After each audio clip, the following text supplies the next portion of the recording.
For the past couple of weeks, the pro-life movement has been hearing the news of late-term abortionists, of what they've been doing, in particular Kermit Gosnell in Pennsylvania, the terrible things he was doing, and then Live Action's video, which is exposing things like late-term abortionists allowing babies that have survived botched abortions, allowing those babies to just die or actually killing them. And in the wake of all this evidence, we're left with images, once again, of babies that are being decapitated, babies that are being torn apart, babies that are being suffocated to death, babies that are being chemically poisoned. And we're also hearing the jokes that the abortion doctors say when they're talking so freely and cavalier about what they do. Things like that this baby that they've just killed is old enough to walk them to the bus stop, or that the baby is like meat in a crock pot being so slowly cooked, or that the doctor uses tools like a pickaxe and chisel to do his job. These are things that we're left with, and we're horrified and shocked. But a couple of things come to mind with this that I think are really important to consider. And that is, I'm left wondering, how much more evidence do we need that the abortion industry is evil and will practice evil and will continue to do evil, that the abortion industry is out of control? We continue to gather this evidence and put it out there, and we are outraged and we shout to the world, this is terrible, but what good is that doing us? And what I mean by this is, we tend to be gathering this evidence about something we already know.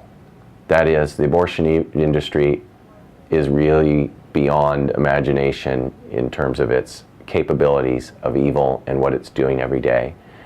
We also know, by the way, that the news media will not say much about this. Our political leaders will not say much about this.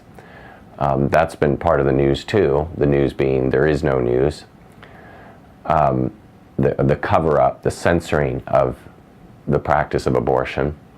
But we are left with this, and we're also shouting this news to a world that largely doesn't care, and I would argue doesn't even have the power to stop this evil. The people who have the power to stop this evil, the people who should care, are the people who claim the name of Christ. And what I want to propose in this video is that we maybe do less exposing of, or less gathering evidence, less gathering of new evidence that the abortion industry is evil and should be stopped, and instead taking that evidence that we have and directing it at the people who could do something about it. And that's mainly God's people.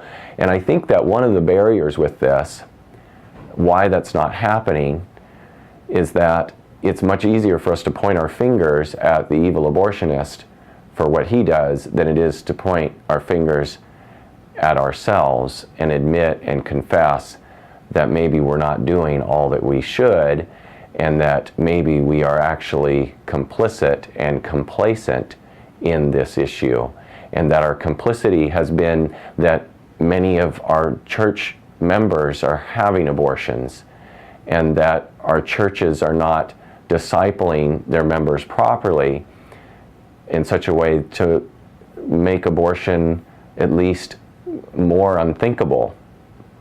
And that our complacency is that we're not challenging one another to do more, that it's comfortable to sit in the pews on Sunday morning and maybe pray about how evil this thing is, and maybe and decry it and be outraged in word, but not doing anything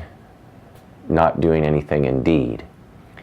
And this problem, I don't want to come across that I am putting down the efforts of ministries like Live Action or the others that gather evidence of the evils of the abortion industry.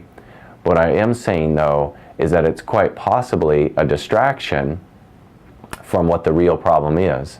The real problem is we have an army that's there that could come against this, but they're not engaging.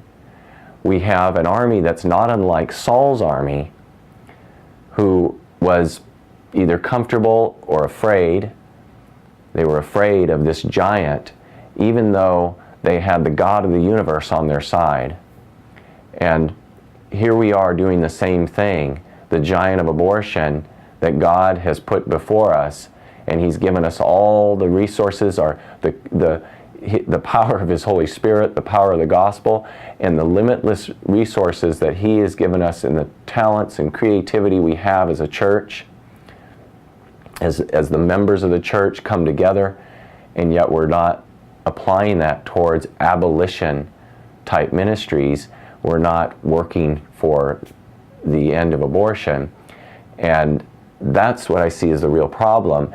And so I guess what I'm saying is I'm getting kind of tired of hearing another story about another terrible thing that another abortionist has done.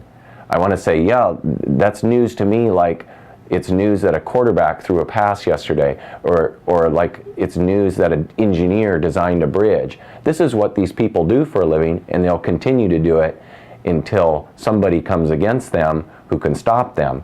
And that somebody is the church, the people who claim the name of Christ, who follow the man that said, you should love your neighbor as yourself, is the second most important commandment of all. The same man who said that we are to love the least of these, who said we shouldn't shed innocent blood, who said we should care for the widows and orphans.